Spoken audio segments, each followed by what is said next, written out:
Assalamualaikum warahmatullahi wabarakatuh. Salam Pancasila. Korupsi yang terjadi di Indonesia saat ini sudah dalam posisi yang parah. Pada masa pandemi COVID-19, ini terdapat kasus korupsi, yaitu kasus program pendanaan Bansos Penanganan COVID-19. Kasus ini terjadi pada tahun 2020, di mana kasus ini sangat merugikan negara dan terutama pada masyarakat menengah ke bawah. Masyarakat menengah ke bawah ini sangat membutuhkan dana bansos karena banyaknya pekerja-pekerja di PHK dan masyarakat bingung untuk memenuhi kebutuhan hidupnya. Pada penerapannya terjadi banyak kecurigaan terutama di sistem dari pembagian bantuan ini. Sebagai seorang yang memahami ilmu teknik industri, kita harus bisa menerapkan sistem yang mudah dan tidak merepotkan bagi penggunanya. Calon penerima bantuan pertama-tama haruslah mengurus surat keterangan ke kepala desa. Setelah dari kepala desa, kita pun tidak langsung menerima bantuan tersebut, melainkan harus menunggu dicocokkan datanya dengan RT RW setempat. Padahal apabila sistem disempurnakan, ini bisa langsung menggunakan database yang terkumpul, tidak perlu mengurus surat. Kementerian Sosial yang seharusnya menjadi sumber solusi bagi seluruh masyarakat malah menjadi masalah utama. Menteri Sosial yang pada tahun 2020 menjabat adalah menjadi tersangka utama korupsi bantuan sosial, yakni Juliari Batubara. Beliau terjangkut kasus ini dengan nilai sebesar 32,3 miliar rupiah.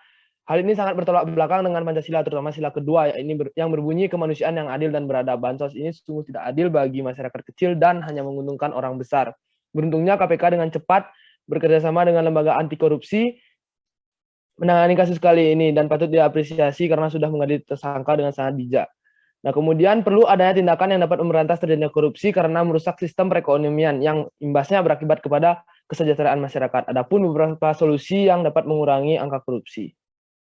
Yang pertama adalah perbaikan sistem. Perbaikan sistem yang dilakukan adalah seluruh pelayanan masyarakat yang dilakukan secara online, melalui menyiapkan aplikasi dalam meningkatkan layanan kepada masyarakat, sehingga dapat menjadi alat kontrol yang efektif untuk penggunaan media sosial. Melalui aplikasi tersebut, diharapkan penerima bantuan dapat terbantu aplikasi yang terintegrasi dari proses verifikasi hingga validasi data masyarakat, sehingga semua rincian dana yang dialirkan dapat berjalan jelas transparan secara langsung kepada masyarakat, sehingga hal tersebut dapat minimalisir tindak korupsi.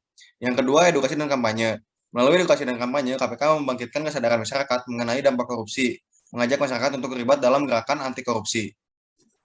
Selanjutnya kesimpulannya adalah pandemi yang terjadi pada pertengahan tahun 2020 membuat masyarakat banyak yang dipecat dan sehingga masyarakat sulit untuk memenuhi kebutuhan pokok mereka.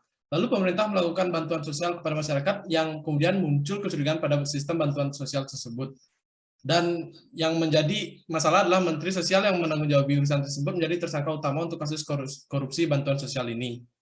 Lalu setelah itu KPK melakukan gerakan untuk memberantas korupsi bantuan sosial tersebut dan memberikan mereka hukuman berat. Nah, untuk memberantas korupsi solusinya adalah dengan cara perbaikan sistem yang dimana sistem dilakukan secara pengawasan secara menyeluruh dengan sistem online yang terintegrasi dan juga mengadakan edukasi serta kampanye menyeluruh terhadap masyarakat. Sekian dari kelompok kami ucapkan terima kasih.